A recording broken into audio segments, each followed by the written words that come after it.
What's up guys? ዛሬ በእንግሊዝኛ መዘነጥ በእንግሊዝኛ ዘንጣል አምሮ ባል ሸክ ብለሃል። ጎራበል ወደ ቢሮ ጎራበል ወደ ቤታችን ጎራበል ብቅ በል። የሰራው ነገር አልተመቸኝም፣ ድጋሜ እንደሰራው ፈልጋለሁ። የጎዳሽ ነገር ያረግሽ ነገር ለመርሳት ለማገገም ብዙ ጊዜ ይወስድብኛል። ስብሰባው መቼ ይጀምራል? እንዴት? ማን ያስጀምረዋል? እጅግ በጣም አሳዝነኛል፣ አሳዝነሽኛል። ሁኔታውን በጉጉት እጠብቃለሁ። እነዚህና መሰል ነገሮችን በእንግሊዝኛ እንዴት እንደሆነ እናያለን።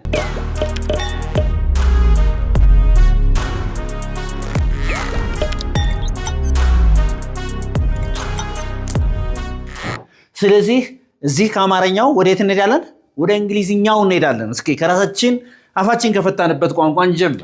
መዘነጥ በእንግሊዝኛ ጥሩ ስትለብስ ስትዘንጡ በእንግሊዝኛ ምንድን የሚባለው? አላዛር እስቲ ገምት። ከኔ ጋስ መዘነጥ ዘንጠሻል፣ አለባበስሽ ገዳይ ነው እንላለን። ዘንጠሻል እንላለን። ኦኬ እሱ አምሮብሃል ነው። ዘንጠሃል ስትል አለባበሱ ነው ያልኩህ ከልብስ ጋር። ድሬስ ምንድነው? ቀሚስ አይደል? ሲንጨምርባት ድሬስ አፕ በልሴ say it again. all right dress up። ስለዚህ አንድን ሰው ምን ስትለው ማለት ነው?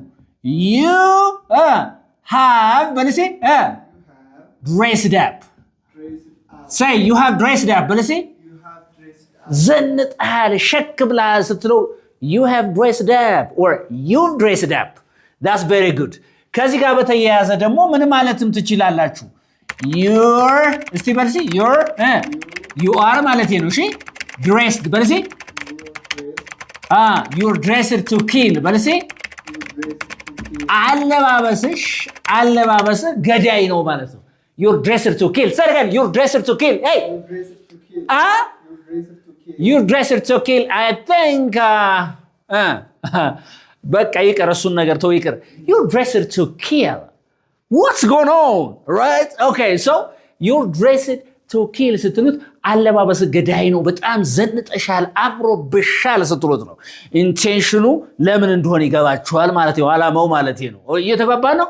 እቺኛዋ you have dressed up ስትሉ በቃ አምሮብሃል ዘንጠሃል ነው። ታችኛው ግን you're dressed to kill ስትሉ ግን አለባበስ ገዳይ ነው ማለት አትራክት ለማድረግ ነው የለበስከው፣ ሌሎችን ለመሳብ ነው ለማለት ነው። is that okay? that's so beautiful አላዛር። you're dressed to kill. so እባክህ ከሰዓት ወደ ቢሮ ብቅ በል ስትለኝ what's ብቅ ማለት? ጎራ በል፣ ብቅ በል፣ ጠይቀን ጎብኘን ስትል ምን ነው የምትለው? እቺን እስቲ እሺ መጣል በእንግሊዝኛ ምንድን ነው? drop በሲ drop በሲ drop by በሲ drop by. say it again. drop by means to visit someone informally. all right? ስለዚህ please በለሲ drop by our office. our what? office in the afternoon. ከሰዓት እባክህ ወደ ቢሮአችን ምን ቅበል ነው? ጎራበል፣ ብቅ በል፣ ጎራበል ነው እያልከ please show up in the afternoon. show up okay in our office in the afternoon, or you can say please drop by our office in the afternoon. ምንድነው? ከሰዓት ወደ ቢሮአችን ጎራበል፣ ብቅ በል ስትሉ ምንም ትሉት drop by. so the phrase drop by may have another meaning. የተለየ ትርጉም ሌላም ሊኖረው ይችላል። okay understand? but we're talking about like drop by ስትሉ ናቶ ብቅ በል። ስለዚህ ከዚህ በኋላ ወደ ቤት ብቅ በል በዚህ drop by our house ትላለህ አይደል? ወደ ቤት ብቅ በል፣ ቤት ብቅ በል፣ ከሰዓት ብቅ በል፣ ቤት ነገ ብቅ በል። drop by our house tomorrow. yes or not? tomorrow. ስለዚህ ብቅ በል ስትሉ እንደዚህ ትላላችሁ ማለት ነው። just thought I'd drop by see if you needed anything done. okay አንድ ነገር ሰራውትና አልተመቸም፣ ድጋሜ ስራው ባክኝ አልተመቸኝም በለኝ እስቲ። አልወደድኩትም በል እስቲ I don't like it. do it again ይቻላል፣ ግን ሌላ do over በል እስቲ do it over በለኝ እስቲ say it again. I don't like it. አልወደድኩትም አይደል? I don't like it. do it over. do it over መልሰ ስራው በድጋሜ ስራው ስትሉ I don't like it, do it over, man. I don't like it, do it over. say do it over. So to do over means to do something again.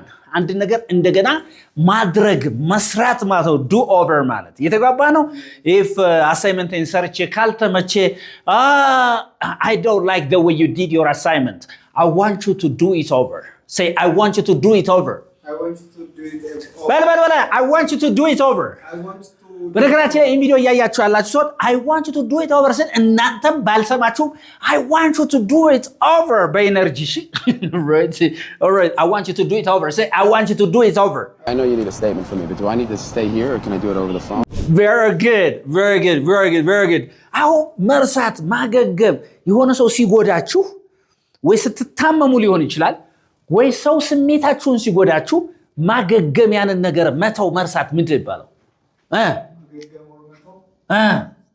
get ምንድን ነው ማግኘት ነው አይደል እሺ get over በዚህ get over say get over ማለት ይችላል get over say it again get over you can say get over British English get over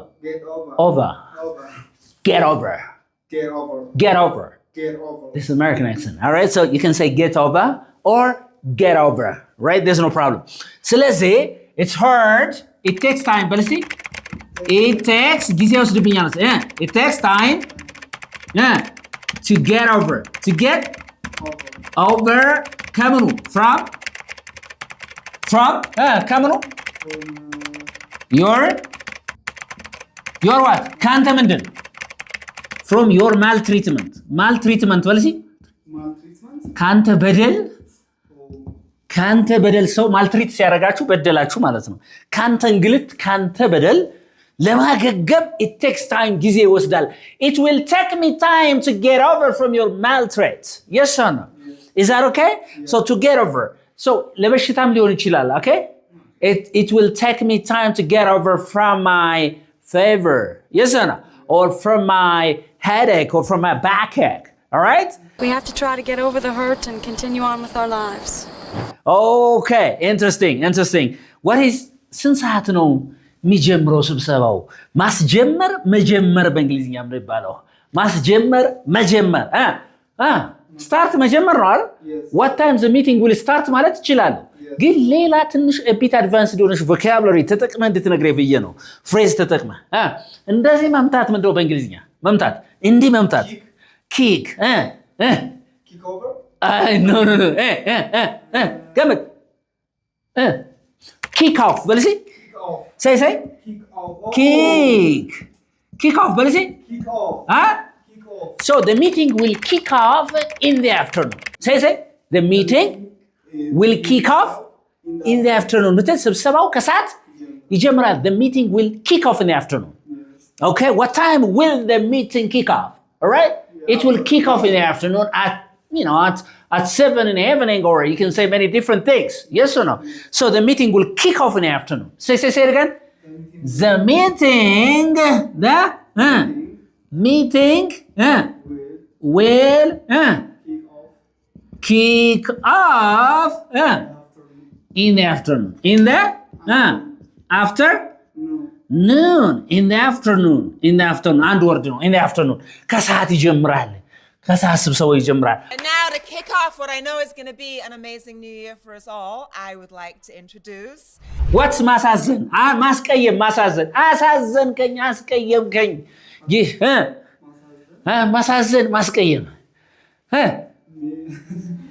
don't know when the phrase make me feel bad no we're talking about phrases right እሺ መፍቀድ በእንግሊዝኛ መፍቀድ እሺ ይባል ሌትም ይባላል ሌት በልሲ ሌት ከዛ ወደታች ሌት ዳውን በልሲ ሰይርከ አስቀይመኛል በልሲ you let me down እስቲ ሌት ፓስት ቴንሷ ራሷ ሌት ናት አይደል እስቲ you let me down በልሲ አስቀይመኛል you let me down and it will take me many days to get over እስቲ አንድ ላይ እስቲ you let me down በርሲ አስከፍተኛል አሳዝነኛል you let me down በርሲ it takes me በርሲ so many days to get over ለማገገም ብዙ ጊዜ ብዙ ቀናት ይወስድብኛል it may take me so many days to get over because you have let me down Yes or no?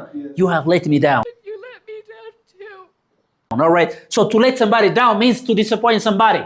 To make someone feel bad. የሆነን ሰው እንዲከፋው ማድረግ ማለት ነው። ማሳዘን ማለት ነው። እየተገባ ነው? So what do you do when someone lets you down? የሆነ ሰው ሲያሳዝን ምንድን ነው የምታደርገው? Do you be silent? No. No. You react. Yes. Okay, interesting. Very good. Okay. So ማሳዘን በእንግሊዝኛ ምንድን ነው? Let down. እስኪ አታሳዝን ይበል እስኪ። Don't let me down. Don't let me down. Yes or no? Don't let me down, brother. I am your brother. Don't let me down. So don't let me down. Don't let me down. Don't let me down. እሺ ቤተሰብህን አታሳዝን በለኝ። Don't Let your family down በለኝ እስኪ። don't let your family down. ሚስትህን አታሳዝን በለኝ። Don't let your wife down. Don't let your wife down. Yes or no? Yes. Don't let ማንንም አታሳዝን በለኝ። Don't let everybody down. Don't let anybody down. Say Don't let anybody down. Don't let anybody down. Say it again. Don't let anybody down. All right. ስለዚህ ማሳዘን ምን ይባላል? Let down የሚባለው የተባባል ነው። Yes. Okay. What about like በጉጉት መጠበቅ? በጉጉት አዎ እደውልልሃለሁ። እሺ እደውልልሃለሁ፣ ስራህን እሰጥሃለሁ፣ እቀጥርሃለሁ ስራ ቢል የሆነ ሰው በጉጉት እጠብቃለሁ ስትል ምን ነው የምትለው? እሺ ማየት መመልከት በእንግሊዝኛ ነው። መመልከት ሉክ መመልከት ነው። ወደፊት Front. ነው ወደፊት forward Forward. እሺ look forward to በልሲ Look forward to. look Forward. forward to look forward to በልሲ look forward to Look forward to. እሺ ለምሳሌ በጉጉት እጠብቃለሁ በለኝ። Uh, I will look forward to ወይም I look forward to በልሲ I look forward to. አንተን ለማየት ወይም እንድትደውልልኝ በጉጉት እጠብቃለሁ በለኝ። I look forward to Call me. no ING ነው የምትጠቀመው። Okay, to calling me. I look forward to calling me. say I look forward to calling me. ያ እስከምትደውልልኝ ድረስ በጉጉት እጠብቃለሁ እያልክ ነው ማለት ነው። እየተገባ ነው? look forward ብላችሁ to ብላችሁ የሚጨምረው ምንድነው? ING። እየተገባ ነው? Yes. I look forward to በልሲ I look forward to. say it again. I look forward to starting starting my job. my job. ስራዬን ለመጀመር በጉጉት እስከመጀመር በጉጉት እጠብቃለሁ። I look forward to starting my job። ስትማሩ እቺቱ ምን ታስከትላለች ተብሎ ነው የተማራችሁ? ቨርቧን አይደለ? ኢንፊኒቲቭ ነች አይደል? ነገር ግን look forward to አንድ ላይ ሲመጣ ግን it should be ing. I look forward to buying a new car. አዲስ መኪና እስክገዛ በጉጉት ነው የምጠብቀው ምናምን። I look forward to graduating from the university. ከዩኒቨርሲቲው ለመመረቅ በጉጉት ነው የምጠብቀው። እየተባባን ነው አይደለ? so look forward to ብላችሁ there should be verb ing ትጠቀማላችሁ ማለት። I look forward to working with you. Is it clear, Mr. Alazar? How is it going? Clear? Yes. ግን ያውቀ clear ሳይሆን yes ትላለህ። በዚህ ሲያስጠይቅህ ምንድነው ምናምን እንዳትለይ ብዬ ነው። Okay? So any confusion here please? No. Confusion አለ? እዚህ በኋላ practice ነው። ምንም ላረጋ አልችልም የኔ ጌታ። ስለዚህ ወደ ሌሎች እንሄዳለን። I just want you to stay with me.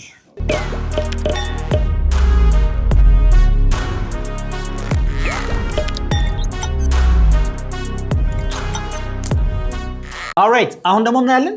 ስቶ መውደቅ፣ ራስን ስቶ መውደቅ በእንግሊዝኛ ምን ይባላል? ራስን ስቶ መውደቅ ራስን ስቶ መውደቅ ፌንት አደረገን እንላለን። ሌላ we are talking about phrases ሐረግ ፈልግ እስቲ። ሁለት ቃል ሶስት ቃል ይሆነ እሺ ማለፍ ምንድን ነው? pass out ጎበዝ pass out በልሲ say it again. So to pass out means to faint or to lose consciousness. እሺ ንቃተ ህሊናን መሳት ስቶ መውደቅ ማለት ነው። እየተጓ ነው pass out say it again. The old man passed out on the street ብትል ምን አድርጎ ነበር እያልክ ነው? ሽማግሌው ምን አድርጎ ነበር እያልክ ነው? ያ መንገድ ላይ ስቶ ራሱን ወድቋል እያልክ ነው ማለት ነው። እየተግባባ ነው አይደል? ስለዚህ እዚህ ጋር the old man say it again. The old man passed out on the street. The street. The old man passed out on the street and I was really sorry. Yeah? Okay, interesting. Pass out. Have you ever passed out? ስተታቃለህ ወይ? Have you ever lost your consciousness? No. Or have you ever fainted? No. ስለዚህ faint አድርጓል እንላለን አይደለ? Faint. All right? Okay, that's it. That's the meaning of like pass out or faint. Okay? Faint. Very good. So, here is the next one. መሸኘት ወደ መሸኘት ለምሳሌ አየር መንገድ እሸኛለሁ እንትን እሸኛለሁ እንላለን አይደል? ወት የሆነ ሰው በሆነ ቦታ ሊሄድ ሲል ሄደ አብረ መሸኘት እንደባለው እሺ ማየት በእንግሊዝኛ ምንድነው? ከዛስ see off say see off በልሲ ስለዚህ እሸኛለሁ በልኝ እስቲ I will see you በልሲ off I will see you ካልካ ያለው ነው አይደል? off ሲጨምርበት እሸኛለሁ ነው I will see you off say እሸኛለሁ I will see you off at Bole International Airport I will see you at the school, okay? Okay, እየተግባባ ነው አይደል?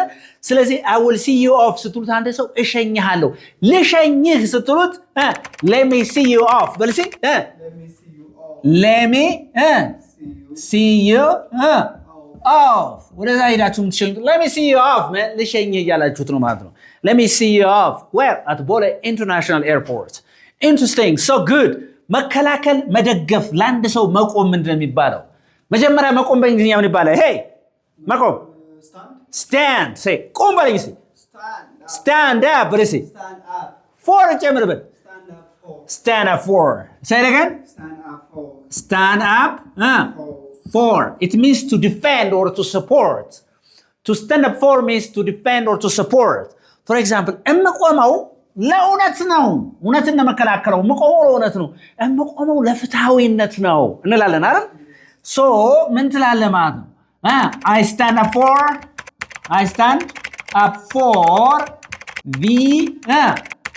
the rights the rights of the women the right of ለሴቶች መብት ነው ምንም ነው እምቆመው እምከላከለው ይላል I stand up for the right of the woman I stand up for justice በለሲ ለፍትህ ነው እምቆመው ለፍትህ ነው እምከላከለው እያልክ ነው I stand up for justice say it again I stand up for justice እሺ ለእውነት ነው እምቆመው በለኝ እስቲ I stand up for the truth I stand up for the truth ካልክ ለእውነት ነው እምቆመው እያልክ ነው ማለት ነው okay She shouts I stand up for you እየተግባባን ነው ግን is it clear አላዛር all right interesting and then ችሎታን ማሻሻል ለምሳሌ እንግሊዘኛን ማሻሻል ፈልጋለሁ ፈረንሳይኛ ማሻሻል ፈልጋለሁ እንደዚህ ማድረግ ፈልጋለሁ so what's ማሻሻል በእንግሊዝኛ እሺ መቦረሽ በእንግሊዝኛ መቦረሽ brush very good brush say brush እሺ እዛ up በልሲ on brush up on በልሲ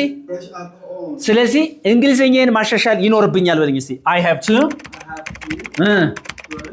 I have to brush up on my English ካልክ እንግሊዘኛን ማሻሻል ይኖርብኛል ይምራ I have to brush up on my English because I will get a lot of chances once I do it yes or no so እስቲ እንደገና I have to brush up on በልሲ I have to brush up on my English I have to brush up on my English okay brush up on my English say it again I have to brush up on my English I have to brush up on my English say I have to brush up on my Zulu a little bit because I don't think Mutombe know what I said.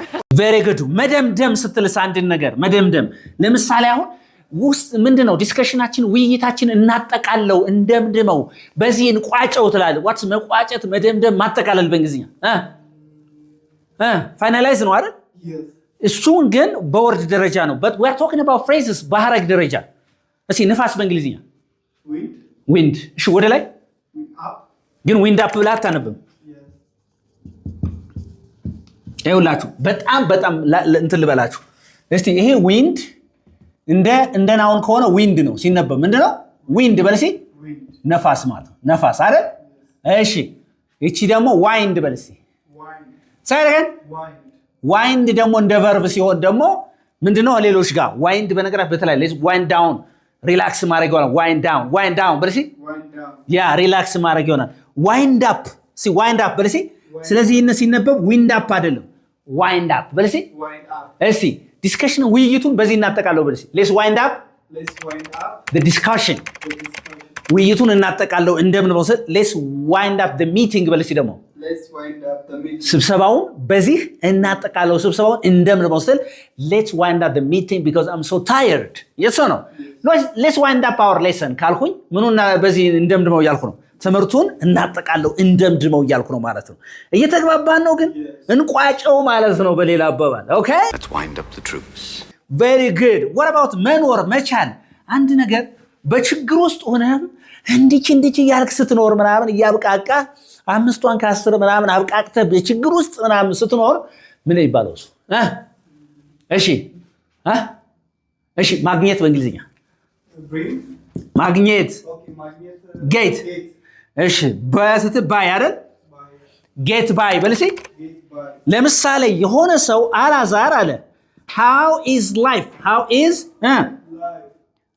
life አለ ህይወት እንዴት ነው ኑሮ እንዴት ነው ሃይ አብቃቅቼ እየኖርኩ ነው እንግዲህ እንደ ነገሩ እየኖርኩ ነው በችግር ውስጥ በሆነም ስትል I'm getting by say it again I'm getting by say I'm getting by thanks God I'm getting by thanks God say it. Thanks God I'm getting by but for now I'm getting by just fine all right እነዚህ ነገሮች አሁን ስንት ነው የተማርነው 12 ፍሬዝ ነው የተማርነው I hope you got a very good lesson out of this video በጣም እንደገባችሁ ተስፋ አደርጋለሁ እነዚህን ወስዳችሁ real life ላይ መጠቀም መቻል አለባችሁ you have to practice making your own examples የኔን ብቻ ሳይሆን እናንተን ወስዳችሁ ጣ ማድረግ አለባችሁ bye everybody